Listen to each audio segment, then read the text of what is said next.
Welcome to Arts and Entertainment, with Chris and Randall. the holiday edition, Christmas Carol Part 2. Hey, everybody, happy holidays. It is hopefully Christmas Eve, and you're someplace safe and warm, or if you celebrate Christmas, you're celebrating Christmas. If you are celebrating any of the other holidays that have just fallen, if you don't celebrate holidays, that's groovy too. This is our follow-up to our episode from last week where we talked about the book, Charles Dickens, A Christmas Carol. And now we're going to deal with all the various adaptations of A Christmas Carol. So if it's December 24th, Randall, do you know what that means? It means it's Christmas Eve. That's right. And December 25th is Christmas Day. What's December 26th in England? It's Boxing Day. Right. Now, what is December 27th? I don't know. What is it? It's my 55th birthday. And you know what I want for my birthday? What? I want everybody who is watching or listening to give me one of the following gifts or all of the gifts. I'd like you to like the show. I'd like you to share the show. I'd like you to subscribe to the show. You can even comment to the show. Or if you want to even just wish me a happy birthday, you can send an email. And where can they send an email to? Well, go to our website, chrisandrandall.com, and you can see various ways to contact us. Go to Facebook. Send us a message through Facebook. And I'm going to thank you in advance for your lovely gift. This was the best Christmas ever, said the nice Jewish boy named after a Roman Catholic saint. So, Randall, it's really interesting to think about this, but be honest with me. The very, very, very first time you ever encountered A Christmas Carol, did you read the book? Was the book read to you? I know your mom's a librarian. My mom's a school teacher. So it's not implausible that could have been the case. Or did you watch it? I have no idea. I probably watched an adaptation of it on a TV series, which every TV series seems to do an adaptation. It's pretty fair to say that the first time you ever saw A Christmas Carol, it wasn't really the Dickens A Christmas Carol. It was either a TV show that did a version of that story, or it was an actual adaptation by film or TV or animation of A Christmas Carol, right? Right, probably, yeah. I mean, Go ahead. It seems like almost every TV series at some point does an adaptation of The Christmas Carol using the characters from the TV show. That's true, and it also seems that just about every year there is a film version of it. Certainly middle schools and high schools put on production.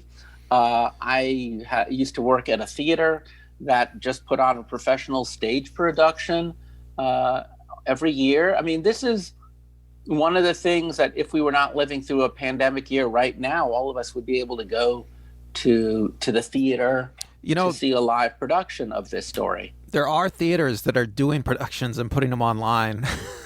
Excellent. So if you find any, maybe put a link below, and if not, I guess people can Google. Yeah, they'll find it.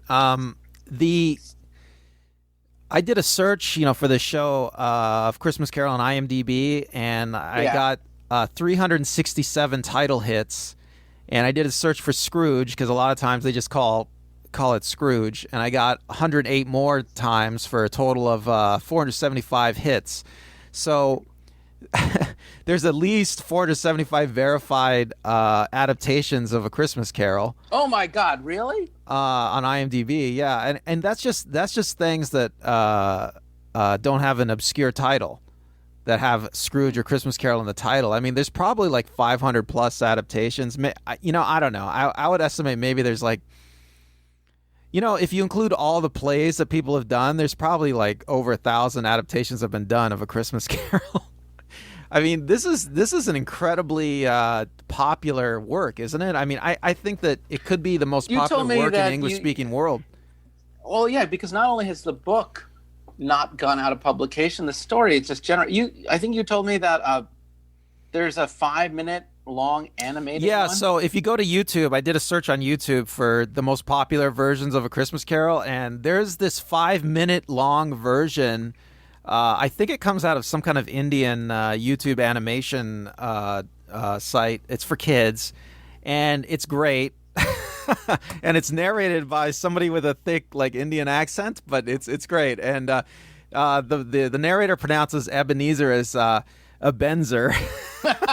I mean, Well, it's a Hebrew word. I mean, how many cultures away? You go Hebrew to English to somebody with an East Indian pronunciation. Yeah, of course. hilariously though, it is great, and it's So YouTube even has more adaptations. I mean, there's adaptations. And you told me everywhere, it has like millions of views. This little I think it has 2 million animation. views. Last I looked. Oh my God! So would you say that A Christmas Carol is almost adaptation proof? Like, there's just no It's way funny you can because adapt it without making it a Christmas Carol. well, it's funny because I watched a lot of adaptations getting ready for this show, and it seems like the best adaptations deviate very little. And the more an adaptation deviates, the worse it gets. And even when an adaptation goes down to 5 minutes, as long as they keep in like the most important elements, it seems to work. Dickens' work is just it's modular. It stands up. I mean, I don't know why it's so robust, but it just works. It's interesting because I think you're right in that none are totally complete, and some add details and some subtract details, and where they choose to lay the emphasis and where they don't. It really says as much about the culture and the time of the adaptation as the original source material. And yet, it all really starts with Charles Dickens himself. So he writes this when he's 31. It's not self-published, but the way that his publishing deal works is he only makes money on the circulation. He got caught up in the very first year of publication with an expensive lawsuit. So the first couple of years that the book came out, he's making some money, but it's not covering expenses. And after about 6 years, in 1849, Dickens, who, as you pointed out, trained as an actor, goes around England, especially around of course, the Christmas holidays, and he gives readings of the Christmas Carol. And he's tremendous at what he does. Again, trained as an actor. It's his own work. He wrote it. And that's actually when A Christmas Carol becomes popular. A Christmas Carol becomes popular once everyone starts going to these staged readings where he plays all of the characters. And it's interesting because if you really look at the way that this particular story, it's really good oral storytelling, isn't it?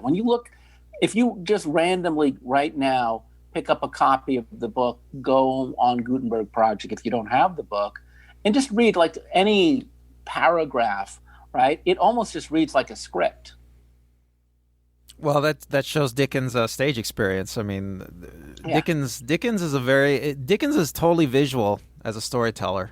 I mean, Right. he's a master of it. There's noise, there's tonality, but even the narrator's voice, right? Even the narrator's description, the third person omniscient, is in the active tense. There's wit, there's humor, to even read the narration is a lot of fun. In the previous episode, we did read a couple of lines from it, just because it's a joy. It's oral. It's almost like the Bible, another great oral tradition in the common vernacular. And while there's a lot of work of Dickens that has great oral style, this is far more. It is the simplest of the bunch.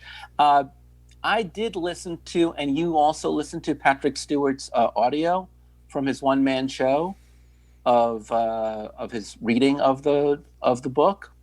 Right. And I don't know about you, but I was really it really brought home to me what it must have been like in Dickens's day to attend one of those readings. What did you think of Patrick Stewart's?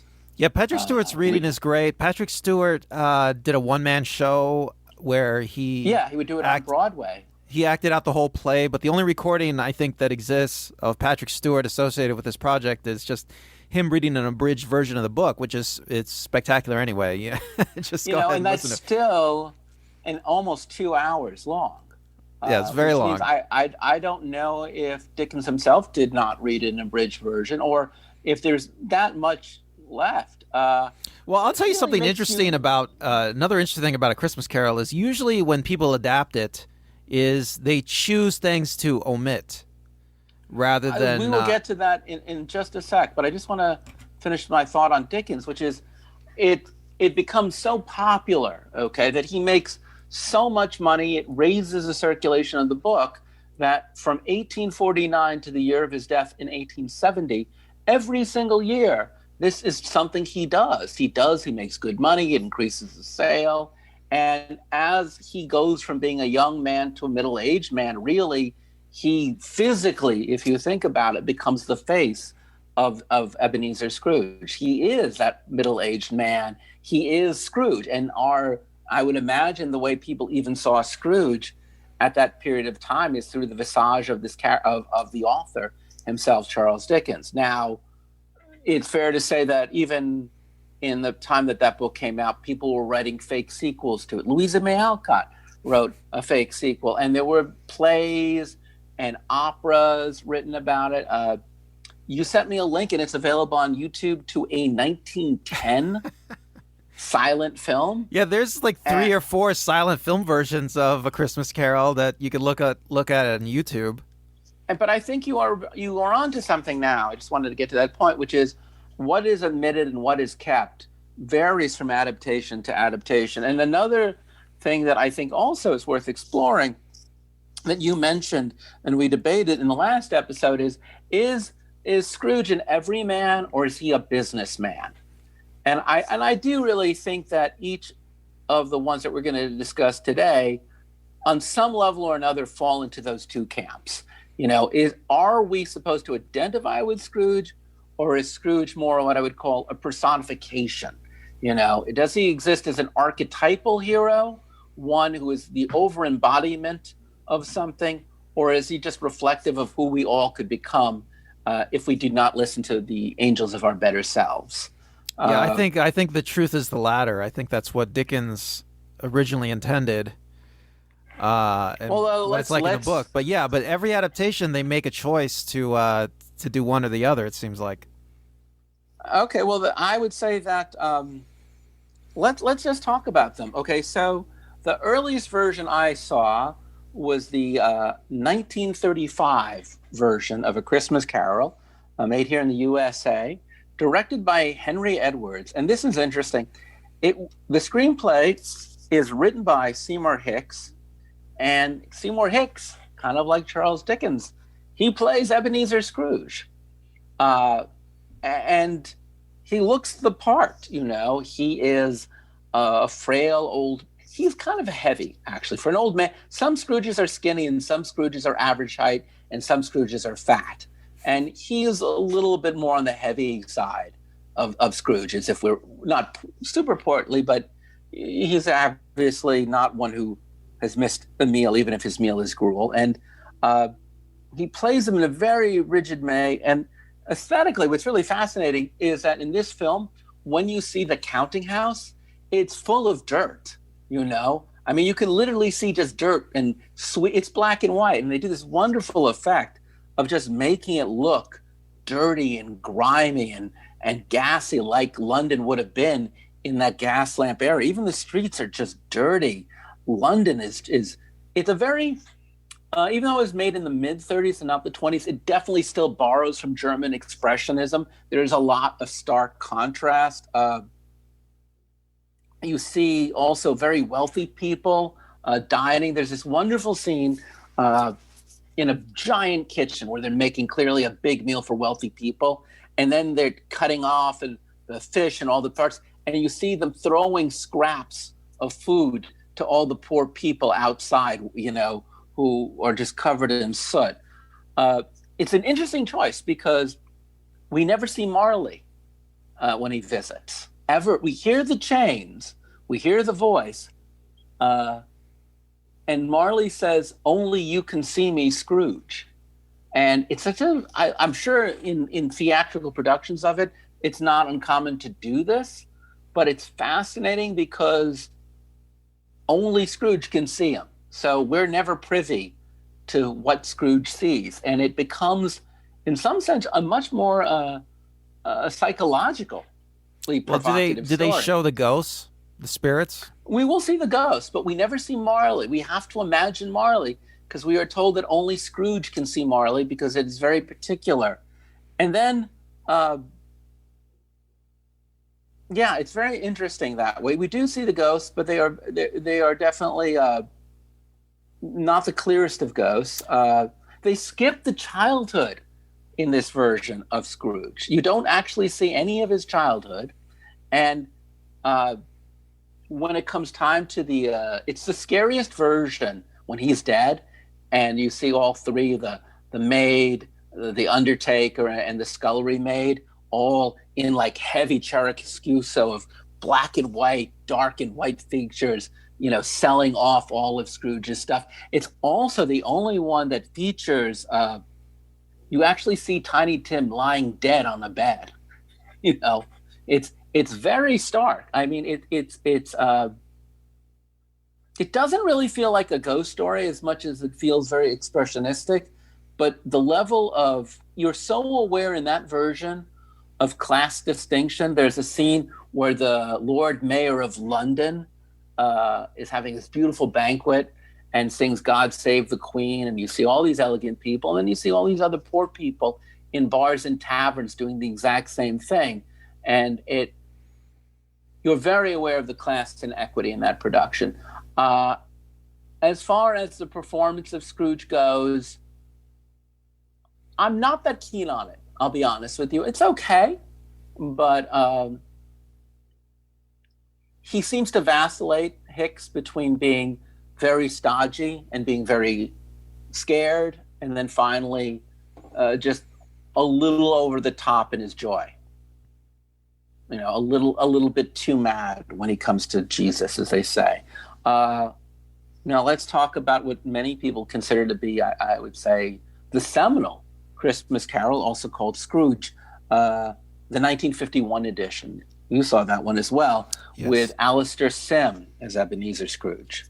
Yeah, and I want to say that Alistair Sim, he plays Scrooge as an everyman. He's very humble. He's a very average, normal person.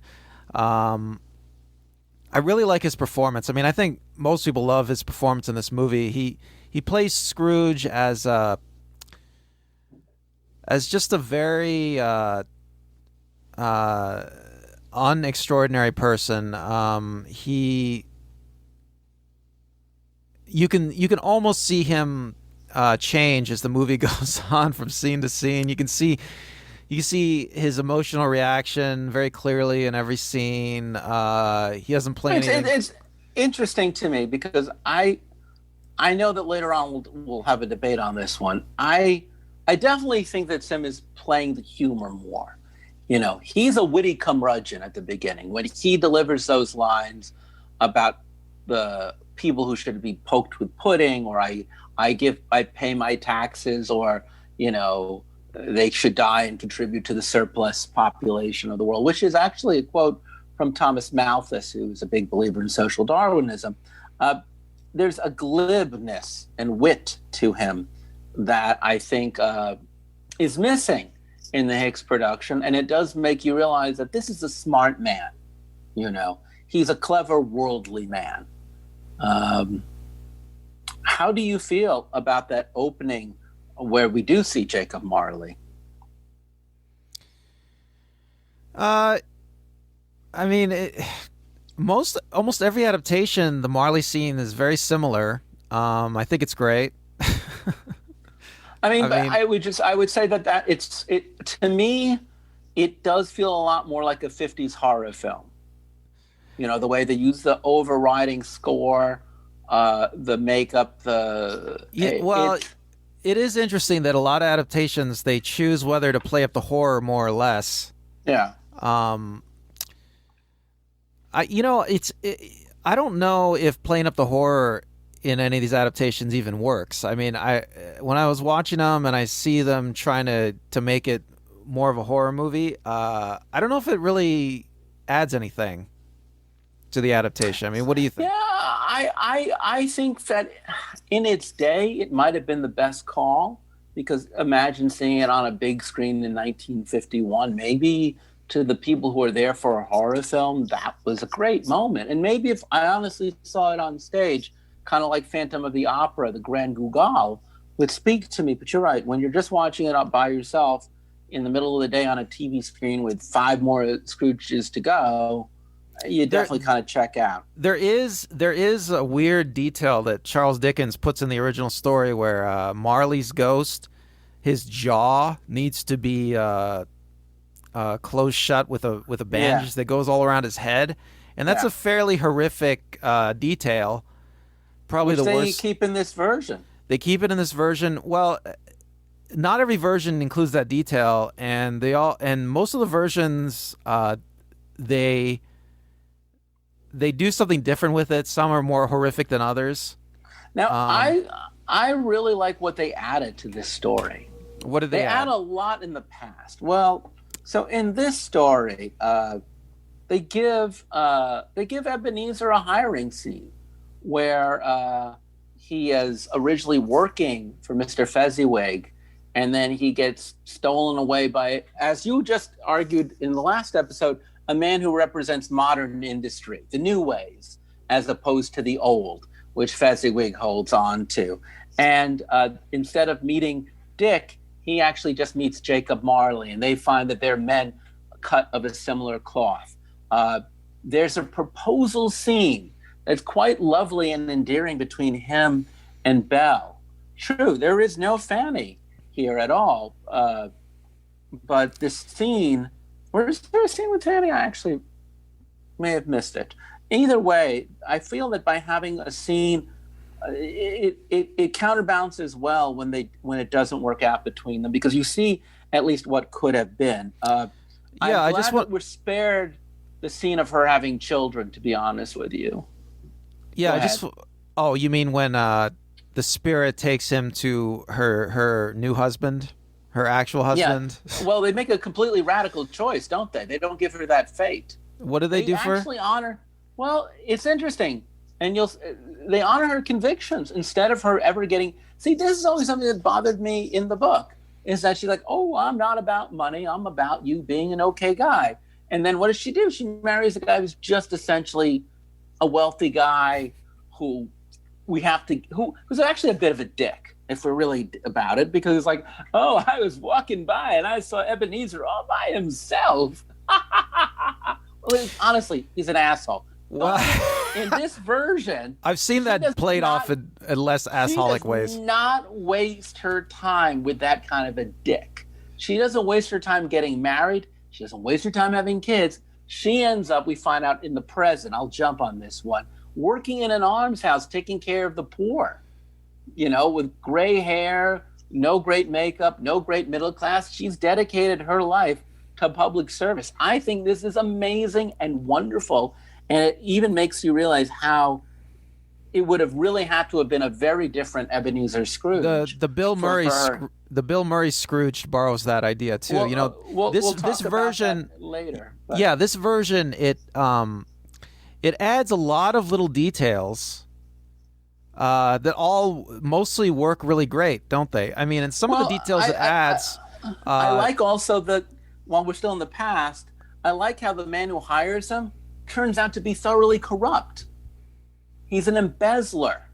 And then shrewd Ebenezer Scrooge, who in this case is not an everyman but a businessman, he and Jacob Marley end up buying the company to cover the disaster that this man who hired them did. It's a very underhanded and very clever manner. And then he literally buys the same warehouse that Mr. Fezziwig actually owned, takes it over, and then offers to keep a guy on, but for less money. It's very clever. It's very smart. And it works, right? I mean, you think it really adds to the... And, I think there are lots of little touches in this one that other adaptations start using.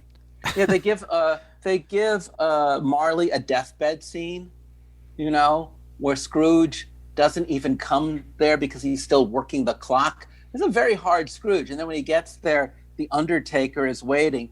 I'm not as keen on having Marley come back because basically he's just repeating himself from, I have to tell you something, and then he comes back to tell you, but at least it gives a motivation. I forgot to get the name of the man who wrote the screenplay, but he was a playwright from South Africa who was born on Christmas Day, who had a fairly great career writing plays on the West End beforehand. And I feel like a good playwright, he adds a lot of missing motivational scenes. Yes. To it. Like the end where Scrooge wakes up and he sees his maid.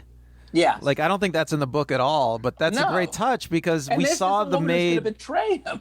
Right. We saw the maid steal his bed curtains earlier. So, I mean, it's great that she comes back. It's great that we have a scene. The last scene where Scrooge carries Tiny Tim on his shoulders. Yeah. That is a classic scene now that Zemeckis used in his in 2009. Absolutely. We'll get to that in just a moment. I will say the one thing that's a bit odd about this one that's very 1950s, and I think actually at this point, blacklisting is going on, Red Scarce is going on. This one is completely devoid of any kind of class consciousness because unlike the 1935 version where you were painfully aware of the level of despair that the Cratchits lived in, these Cratchits look very middle class. Their home is elegant. Their clothing is well tailored. You really don't see so much about the money in Cratchit's life as much as the health and forbearance of Tiny Tim. And that's the only real struggle in his life, is that he's got a sickly boy. And otherwise, he seems like a solid blue-collar American, good family life, very religious, good father with 11 children who are industrious, right? Peter is about to get a job working for Ebenezer's a nephew, Fred. And notice how Peter's like a teenager and he looks like a young man. And, it feels like 1950s America in a way, the Cratchit house, doesn't it?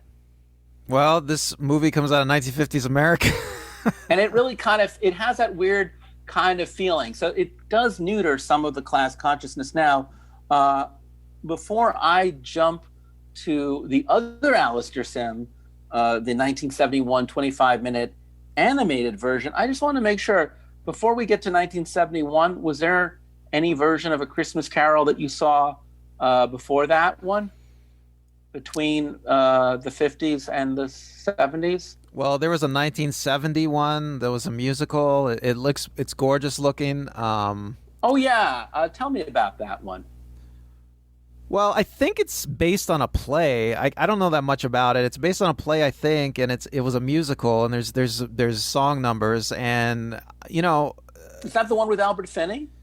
I don't think so. Okay, because there's a 70 also with Albert Finney that came out around then too. There's and a lot. Alec Guinness. There's a lot. Oh, whatever reason, the late 60s, early 70s saw a giant revival of Christmas Carol stories. There's also, there's also like a 1969 animated version. There's a 1962, Mr. Magoo did one. We'll get to the side adaptations momentarily. So the 71... The 71, let me just talk about it. That was made by Robert Williams, who's a legendary animator.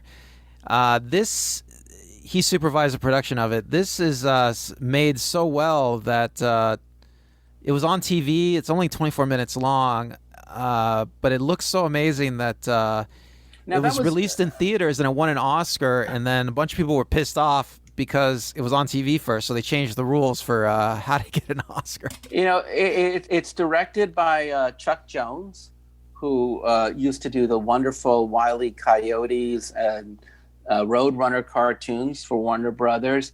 Alistair Sim returns after 20 years to reprise the role. But I think why this holds a special place in my heart is because this is the one that I first saw as a kid on TV. This was the version of A Christmas Carol that I remember. This was the version of A Christmas Carol that that probably wrote the story in my head. You're right. You were talking about the stylization of the animation, and it's fantastic, isn't it? I mean, I honestly have to say, uh, of all of the Marley scenes, this is my favorite.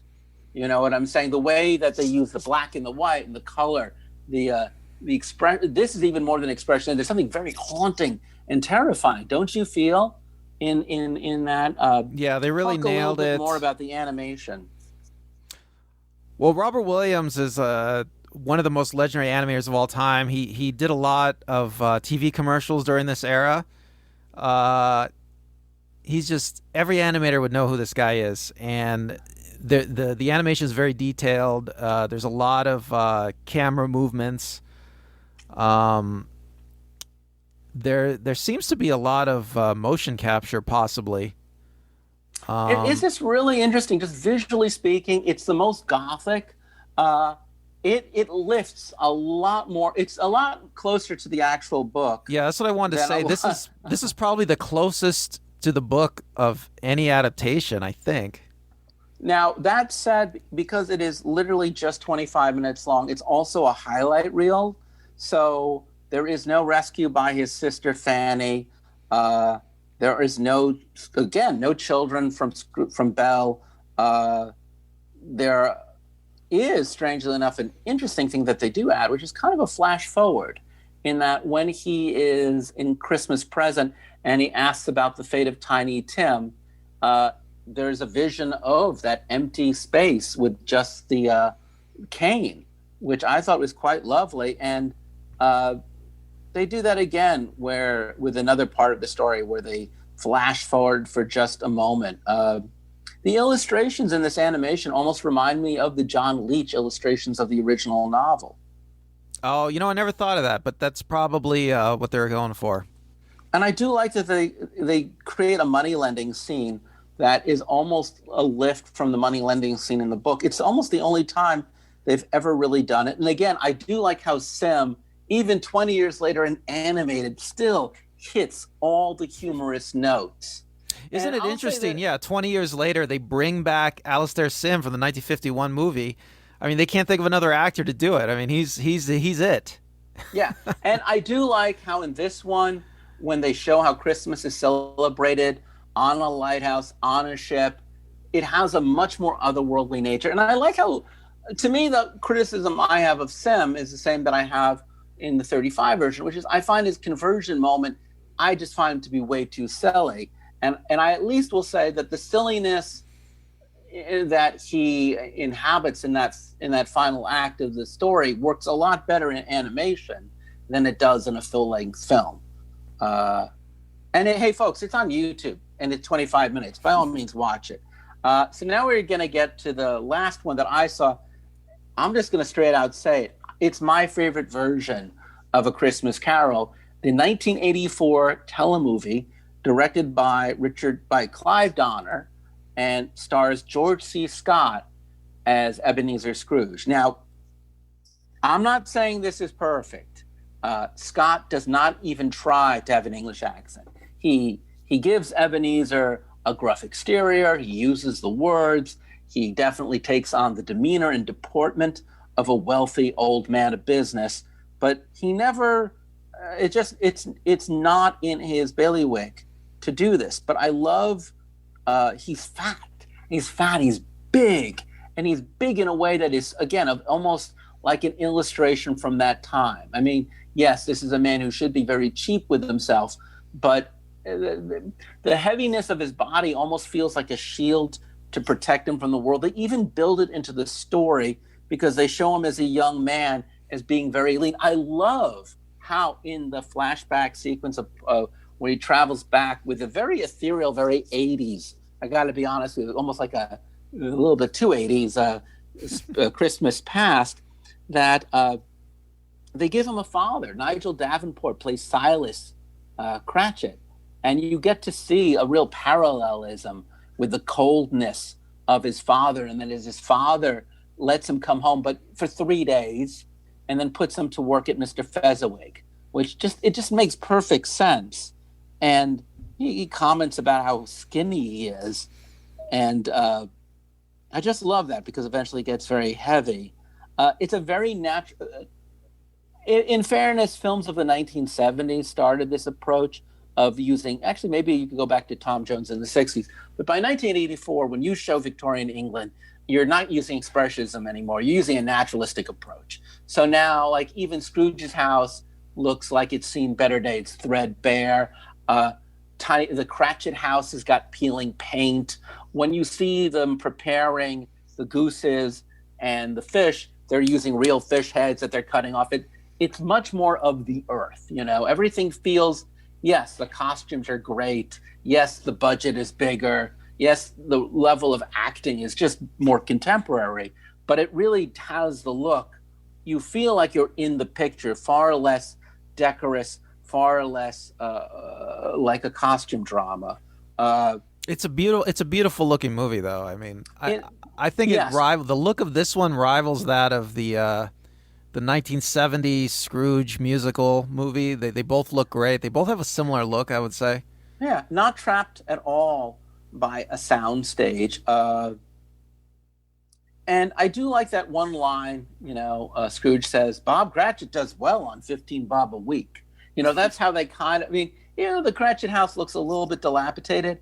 I like how even Scrooge looks like, Bob's not the wealthiest guy, but he's working class. He's not poor. It's a keen thing. David Warner plays Bob Cratchit. Now, for those of you who don't know the name, David Warner was the villain in Time After Time. He plays Jack the Ripper. In Tron, he's the villain. If you saw Titanic, he's the villain who employs Billy Zane. He has made a career playing the worst people on earth.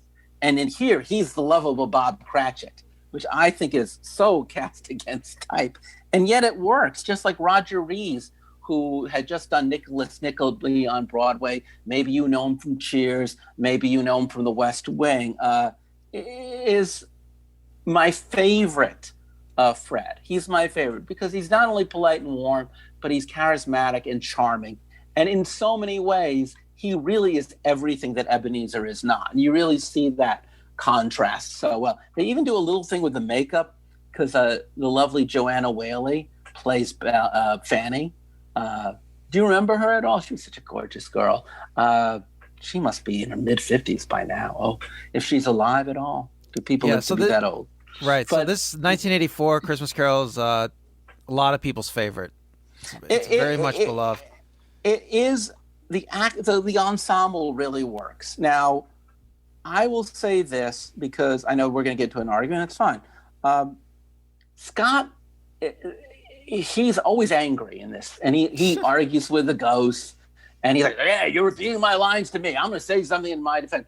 There's a much more arrogance, and he doesn't really break out of his very hard shell until very late in the story. You don't see you, but you do see the scene with the children. You see the scene with his breakup with Belle. I like a lot because in that breakup with Belle, he almost goes after her. He even says he almost goes after her, but he's too scared. And you can feel the pain. And then there's that scene at the end of the story. He's like Sim. He does cartwheels and all that other crazy bullshit.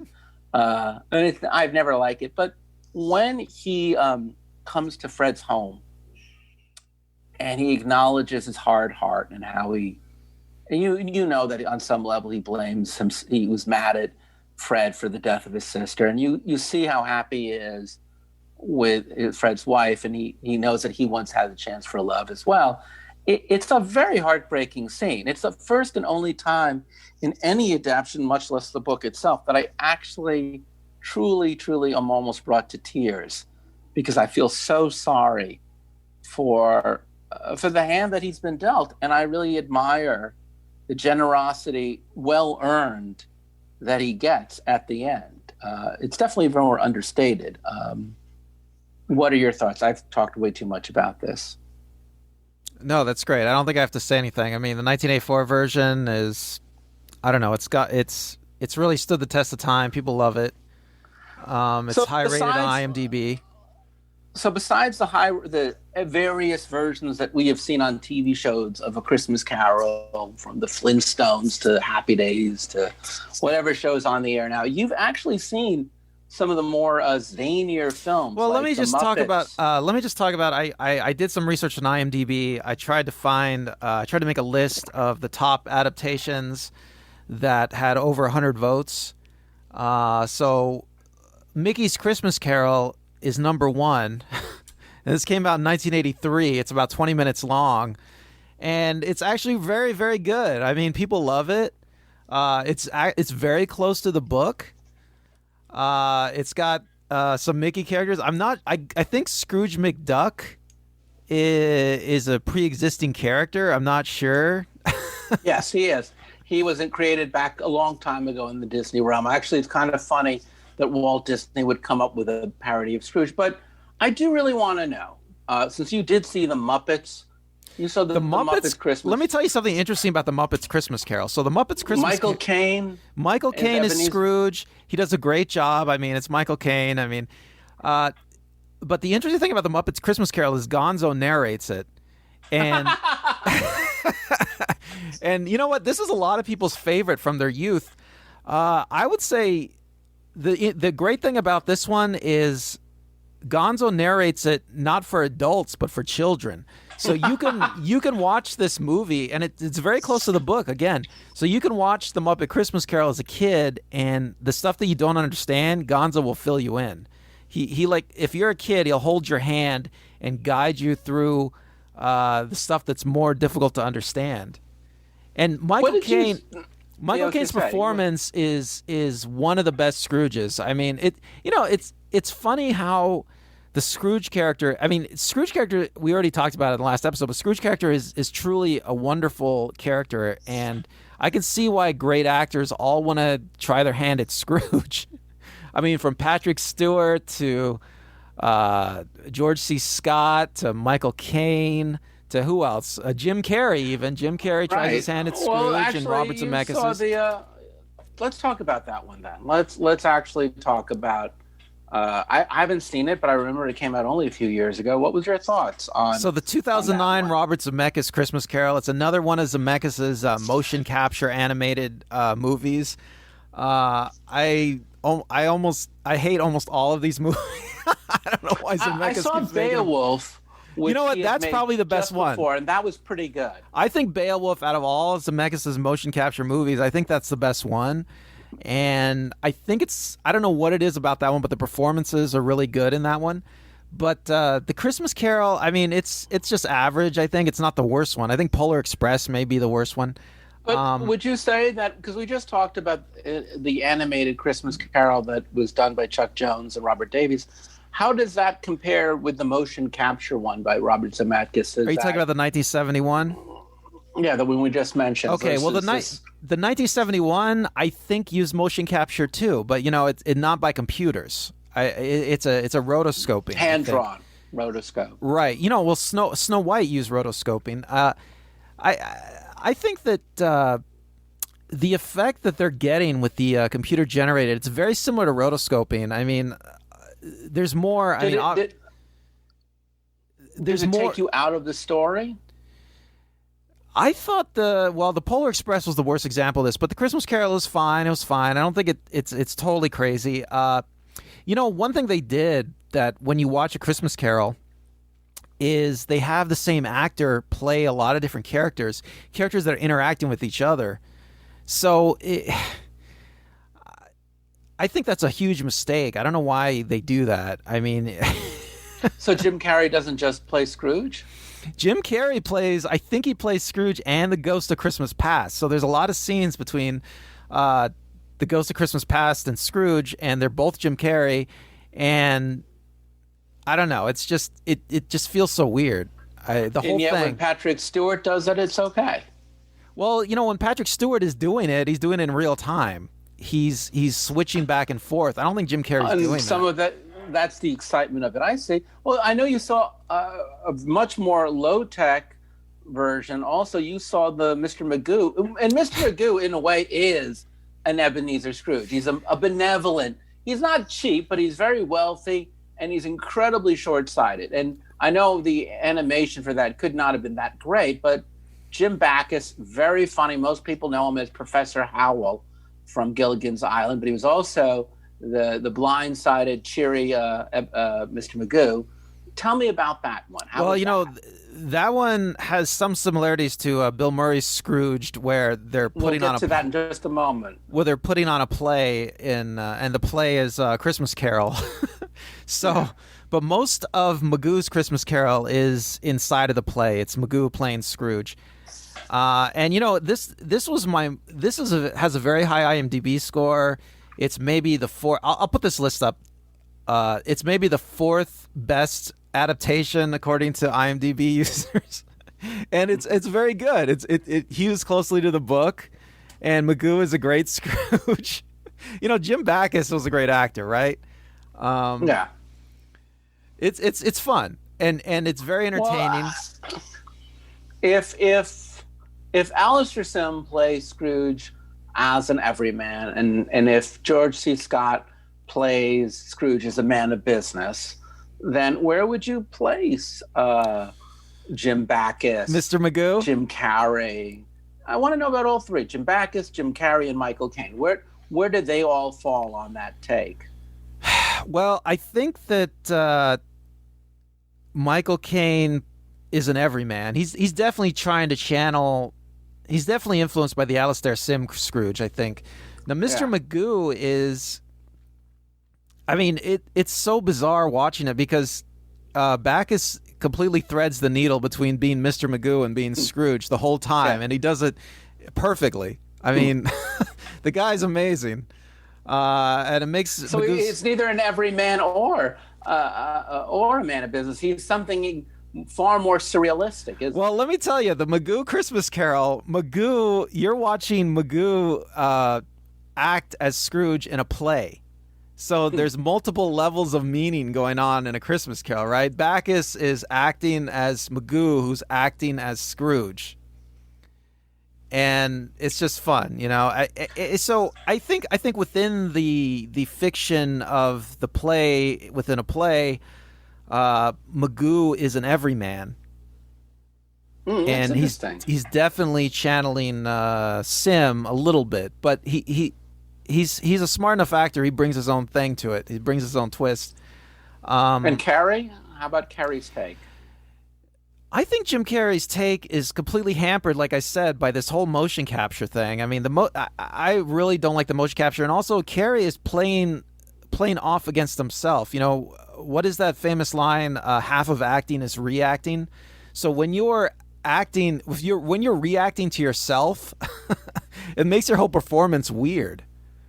And I guess you're right. It is the back and forth in a one-man show that makes us more. It makes that digestible. We can watch that in listening to Patrick Stewart. We can watch it because he's everything and everyone. Patrick Stewart's actually having a back and forth, whereas Jim Carrey, I don't think he is back and forthing. He's doing his lines as one character, then doing his lines as another character.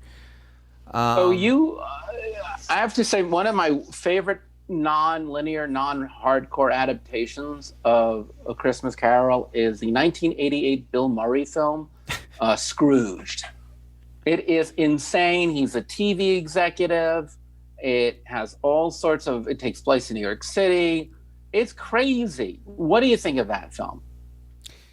The interesting thing about this, it's another play within a play, similar to Mr. Magoo. He is a TV executive. He's producing an adaptation of A Christmas Carol, but you don't get to see very much from that adaptation. That's like that's not there very much for the story. The real story is the one they make up around the Bill Murray character, and he's visited by spirits. I mean, it's not very close to the original story, and they end it with Bill Murray, his character, giving a speech about the true meaning of Christmas at the end. And I don't know if it works that well. I think, in fairness, there's things about it that do work well and things that don't. I think that he is definitely playing. First off, It is a critique of the 80s, in the 80s. And it comes after the market crash, and it comes when people are finally starting to take stock of the yuppie. And I think as a work of satire, it works very well. But what do they say about satire? Satire is something that closes on a Saturday. It did not do well at the box office. It did not do well. In fact, until things like Elf came out, until the Vacation Christmas movie came out, until Home Alone came out, it was popular as a cable movie. But in reality, it's been long forgotten. I would like to see it again because I feel like even if it doesn't fully, I'd like to see even if it doesn't fully track what about it is unique. Would you say that he's playing Scrooge as an everyman or as a businessman? Okay, this is the most interesting thing about Scrooged, okay? You know, we've already talked about in the previous episode about how Scrooge has lost his touch. He's lost his connection to humanity. He's become isolated. And that's part of his problem.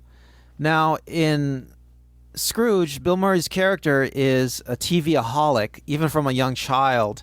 He grows up in a fairly lonely childhood, just like Scrooge, and he's watching TV all the time, and that's why he becomes a TV executive.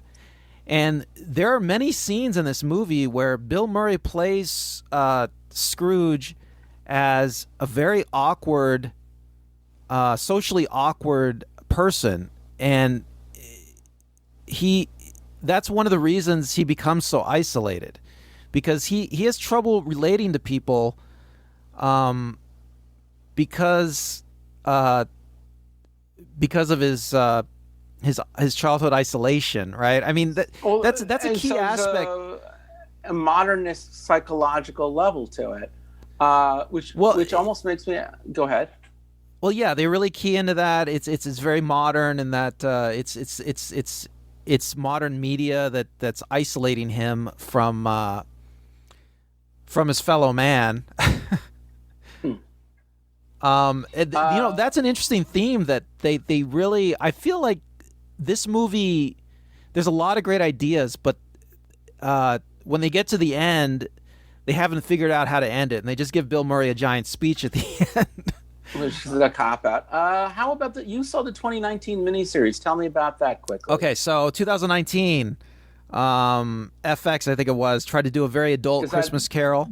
Guy Pearce played Scrooge. And Guy Pearce plays Scrooge not as an everyman, but as a super genius that knows everything. He also disparages Christianity and belief in God. They also give Scrooge, later on you'll find out, they give Scrooge some sexual molestation in his childhood. Oh, my Lord. How inappropriate. It's very modern in that respect. It sounds like just a giant mess. Is it just a giant mess? Well, you know, I've already said that whenever they start adding stuff to these adaptations, it's usually a mistake. And yeah, it doesn't feel right because... Go ahead. Because when you make Scrooge, the Scrooge character, into just merely just a guy who was abused, and that's why he's Scrooge, you don't feel a connection to Scrooge anymore. I mean, unless that was your life experience as well. My last question to you then is: besides, say, a Trump sketch on Saturday Night Live, or another Aaron Sorkin film about, you know, how Steve Jobs is not that the business of the internet, like Jobs or the Facebook guy Zuckerberg, it's not the industry that's bad, it's the guy that's bad. Just be a more ethical person. Beyond that kind of level of superficiality, do you think the story of A Christmas Carol is still relevant today? Well, yes, of course. I mean, are we not as midlife crisis men, but as our society today, are we any closer or further away from the world in which Dickens is writing about? Well, I already discussed this in the last episode a little bit, but yeah, I feel that Dickens, he has his pulse on how the Industrial Revolution has changed the modern world and created a situation where we feel like all you really need to do in life, all you really should be doing in life is pursuing money. I mean, why Why have friendships? Why get married? Why have children? And if you look at the modern world, most of us tend to be more Scrooge-like as time goes on. I mean, we're not having families, we're not having kids. Consumerism of Christmas, which is kind of an offset of the Victoriana era of Christmas, and the fact that we are now all worried about paying bills, which makes us take less vacation, less holiday time, less time with our family, so we can support a lifestyle that doesn't really feed us in a spiritual or meaningful way. Do you think these are the same? These are the elements of the story that are as true in 2020 as they were in 1843? Well, yes. I mean, the world of Dickens is not that different from ours. And I think that's why when you see these adaptations, you notice that, like, there's a lot of works when they're adapted, they try to make them contemporary, they try to contemporize them. Well, A Christmas Carol, they hardly ever try to do that because you don't need to do that. I feel. Well, it has been done, and it does been done, and I will say at day's end, it's a fungible concept because it's inherently, I would argue, a humanist tale about how it's so easy to become overcome with fear. It's so very easy to disconnect. It's so very easy to lose a sense of who we are and wind up in a place where we don't mean to be. And then if we get a moment of empathy, a moment of realization that we're part of something greater than ourselves, then in that moment we find an opportunity to move forward with our lives and be more than just something on ourselves. And I think as long as human beings are human beings dealing with the problems of being a human being, I think much like the works of Shakespeare or Greek mythology, this story will travel long beyond us. And with that said, I'd like to wish all of our listeners, if you celebrate Christmas, Merry Christmas. If you observe Christmas, Merry Christmas. Happy Hanukkah, which already passed, but it's Hanukkah while I recorded this. Kwanzaa, Eastern Orthodox, whatever religion or no religion. Be well, be safe. A new year will be upon us, and I hope it will be a better one than the one that is past. I hope you are well and good. Randall, do you have any wishes to offer our wonderful viewers this year? Yeah, ditto everything you said. And Merry Christmas, everyone. Happy holidays and a happy new year.